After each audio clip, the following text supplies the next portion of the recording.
For 2 years now, we've been doing a series of surveys of our member. We started actually almost exactly 2 years ago in 2008, as we began to get a sense of what was happening in our schools as a result of the economic recession. In that period of time, we have actually done 10 surveys. So we're at a point in time when we've got a pretty good trend in terms of what has been happening in our schools for the past 2 years. The person responsible for these great surveys and the analysis of the surveys is Noelle Ellerson, who is on our advocacy team. And Noelle has done the most recent one and has some really interesting information to share with us. Absolutely.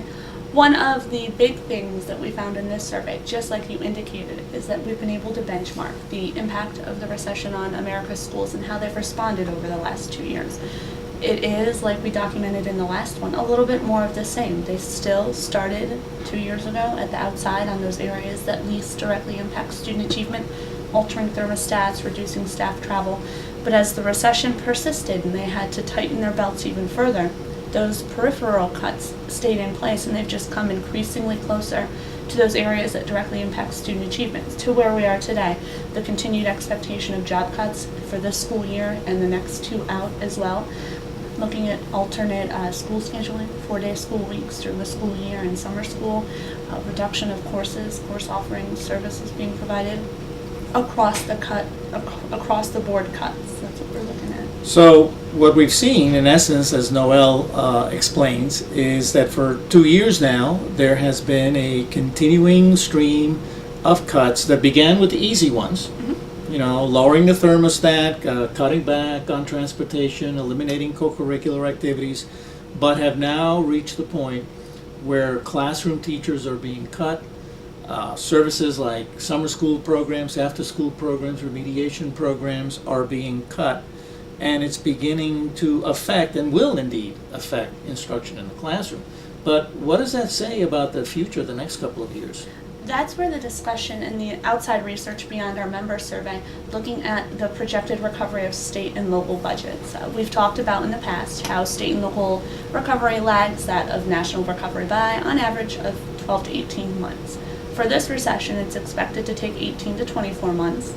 The national recession was defined as over in July of 2009, so the textbook definition would say that our members should be having budgetary relief in the middle of the next calendar year, starting in June of 2011. When I look at what state legislative fiscal directors are reporting, though, that we're seeing fiscal continued hardship at the state level into FY12 and 13. And I think FY12 is an important year to remember, because that's when, specific to our members, the federal stimulus dollars we've seen through ARA and the Education Jobs Fund, that's when the funding cliff. The funding cliff, and that's where you'll start to see most immediately the hundreds of thousands of jobs that have been supported and prolonged through federal funding, how they will play out should state budgets not have recovered fully. So the trend as we see it, based on what's happened over the last couple of years and the economic picture for schools, is that schools are looking past this current school year at least 2 more years of continuing decline in their budgets. Mm-hmm. That is the case. Now, with that kind of scenario, Noelle, what does that say about the quality of education that we expect to see in our schools, say for the year past 2013-14, which would be 2014-15? That's a very interesting conversation that we start to look at in this survey. We've seen the immediate impact, the immediate education policy decisions our members have been forced to make, having to cut personnel and programs, moves that they were very hesitant to make but found themselves backed into a corner, unable to avoid. We've seen those changes on the face of the economic recession and its impact, but what we can't quantify is what it means to those students who are in schools now, living through larger class sizes, not having as many school course offerings to choose from, not having the access to the field trips, or having to sit in buildings that aren't updated and sit with lab equipment that's not up to date. Now, an interesting byproduct of this is the fact that, as we know, the programs that are funded by IDEA and the special education programs in the schools are programs that, by virtue of the federal law, cannot be cut back. those are services that continue to have to be provided. And these are programs that often have stipulated by law class sizes that cannot be changed. So is it fair to say that one of the byproducts of what we see happening today is that whereas the programs for special services for our special needs students remain stable, that nevertheless, because the budget of the school district is declining, that they're basically consuming a greater proportion or a greater percentage of the budget? That is fair to say. It's an unfortunate position that our members are put in. They did not want to have to cut services to any of their students, be them the general education students or those with special needs. And because they are statutorily bound to maintain the provision of services to students with special needs, they do not cut IDEA. So as local districts do see their budgets shrinking, they have to meet the outstanding federal shortfall funding with their local dollars, leaving them with even fewer discretionary dollars to meet their local budget needs. I calculated the funding shortfall for just the years of the recession, so that's FY08, FY09, FY10, and the current budget for this proposed year.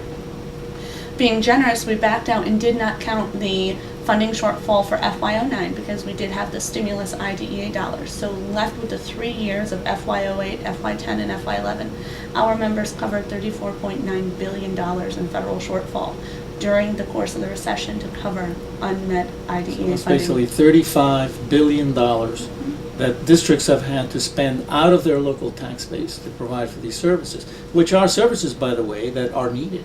Absolutely. And there's no intent here on cut back on those services, but it does suggest, as we have been advocating here at AASA for a number of years, that IDEA needs to be fully funded. And more than anywhere else in the budget, that's where dollars need to be placed.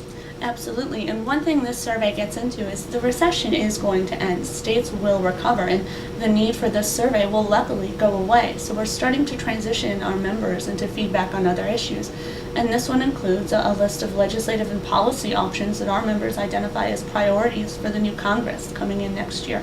And the big legislative priority for our members, far and away, was commitment and realization of full funding for IDEA because of their commitment to providing the services to students, but also getting the money for a federal mandate and not leaving them to cover the shortfall with their local dollars.